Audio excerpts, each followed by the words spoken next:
नमस्कार। आज हम बात कर रहे हैं चंबल नदी की।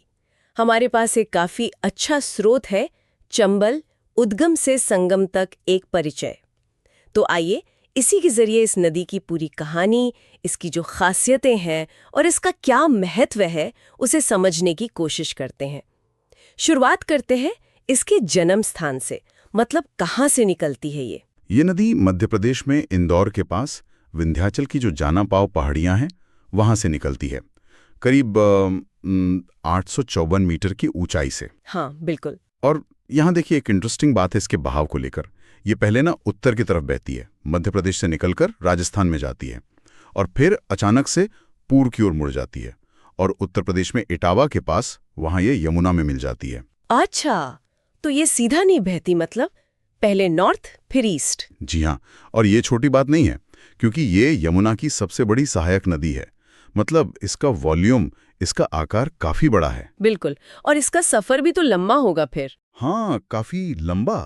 3 राज्य कवर करती है ये नदी। मध्य प्रदेश में ही करीब 400 किलोमीटर बहती है। 400? अच्छा खासा है। हाँ।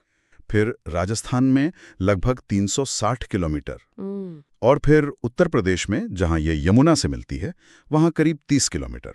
तो कुल मिलाकर हो गया 1024 किलोमीटर। बाप रे, 1024 किलोमीटर। मतलब कितने अलग अलग लैंडस्केप से गुजरती होगी। राजस्थान में आपने कहा जैसे कोटा, बारां, सवाई माधोपुर, धौलपुर, इन जिलों से। बिल्कुल। और इस लंबे रास्ते में ये अकेली नहीं है, कई और नदियां इसमें आ मिलती हैं। इसकी सहायक नदियां हैं, जैसे बनास है, काली सिंध है। ये तो काफी प्रमुख हैं। हाँ, सुना है इनके बारे में। ये सब मिलकर चंबल को और बड़ा बनाती हैं। अच्छा, चंबल की एक और पहचान है, वो है बीहड़, है ना? ये क्या चीज है? हाँ बिल्कुल, ये इसकी सबसे क्या कहते हैं, यूनिक विशेषता है। नदी अपनी घाटी में ना कटाव करके बहुत गहरे खड्ड बना देती है, जिन्हें बीहड़ या रेवाइंस कहते हैं। हाँ। खासकर कोटा से धौलपुर के बीच का जो इलाका है, वो इन बीड़ों के लिए बहुत जाना जाता है। हाँ, और वो डाकुओं वाली कहानियां भी तो इसी इलाके से जुड़ी हैं। जी, ऐतिहासिक रूप से वो भी एक पहलू रहा है। लेकिन एक और जरूरी बात, ये एक सदा प्रवाहित नदी है, पेरेनियल। अच्छा। मतलब इसमें साल भर पानी रहता है, ये सूखती नहीं है। अच्छा। ये तो बहुत महत्वपूर्ण है। बिल्कुल। और इसी पानी का इस्तेमाल करने के लिए इस पर बड़े बांध भी बने हैं। जैसे मध्य प्रदेश में है गांधी सागर, हाँ। फिर राजस्थान में है राणा प्रताप सागर है, जवाहर सागर है और कोटा बैराज भी है। ये सब बड़े प्रोजेक्ट्स हैं। जी, ये राजस्थान और मध्य प्रदेश की साझा, मतलब जॉइंट चंबल घाटी परियोजना का हिस्सा हैं। अच्छा। इनसे सिंचाई के लिए पानी मिलता है और बिजली भी बनती है, हाइड्रो इलेक्ट्रिक पावर। और कोटा बैराज से तो शायद इंदिरा गांधी नहर को भी पानी जाता है। हाँ, कोटा बैराज एक तरह से डिस्ट्रीब्यूशन का काम करता है। वहां से नहरें निकलती हैं, जिनमें इंदिरा गांधी नहर भी शामिल है। ये तो हुई विकास की बात, लेकिन एक चीज जो मुझे बहुत इंटरेस्टिंग लगी वो ये कि चंबल को भारत की सबसे साफ नदियों में से एक माना जाता है।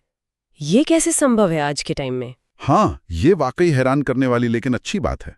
इसका एक बड़ा कारण शायद ये है कि इसके किनारों पर बड़े बड़े औद्योगिक शहर नहीं बसे हैं, तो जो इंडस्ट्रियल वेस्ट होता है वो इसमें उतना ज्यादा नहीं जाता। अच्छा, ये लॉजिकल है। इसी वजह से इसका जो इकोसिस्टम है वो काफी हद तक बचा हुआ है। और यहीं पर है राष्ट्रीय चंबल घड़ियाल अभयारण्य। हाँ, घड़ियालों के लिए तो ये स्वर्ग मानी जाती है। सिर्फ घड़ियाल ही नहीं, यहाँ मगरमच्छ भी हैं, दुर्लभ गंगा डॉल्फिन जिसे सूस कहते हैं, वो भी मिलती है। डॉल्फिन भी चंबल में? जी हाँ, और कई तरह के कछुए भी हैं। ये पूरा एक रिच एक्वाटिक इकोसिस्टम है।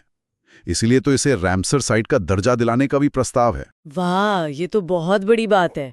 मतलब इंटरनेशनल लेवल पर इसकी पहचान बनेगी। बिल्कुल, ये दिखाता है कि ये सिर्फ पानी का सोर्स नहीं बल्कि बायोडायवर्सिटी का हॉटस्पॉट है। और अगर हम राजस्थान के लिहाज से देखें जी, तो क्या ये वहाँ की सबसे बड़ी नदी प्रणाली है? हाँ, राजस्थान के लिए तो ये लाइफलाइन जैसी है।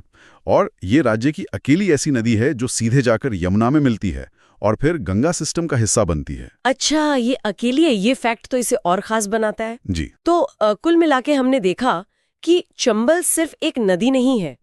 ये पहाड़ों से शुरू होकर बीहड़ बनाती हुई, बिजली देती हुई, खेतों को पानी देती हुई और घड़ियाल डॉल्फिन जैसे जीवों को पनाह देती हुई यमुना तक पहुंचती है। इसकी सफाई, इसका जलीय जीवन, ये सब इसे बहुत खास बनाते हैं। प्रदूषण से मतलब बहुत बुरी तरह जूझ रही हैं। चंबल ने अपनी ये सफाई कैसे बरकरार रखी है या अपेक्षाकृत कैसे बेहतर है? क्या इससे कुछ सीखा जा सकता है? और आगे भविष्य में इसकी इस प्राकृतिक धरोहर को बचाते हुए विकास की ज़रूरतों के साथ कैसे तालमेल बिठाया जाए? ये संतुलन मुझे लगता है सबसे बड़ा सवाल और चुनौती रहेगा। बिल्कुल। ये सोचने वाली बात है कि ये संतुलन कैसे साधा जाए।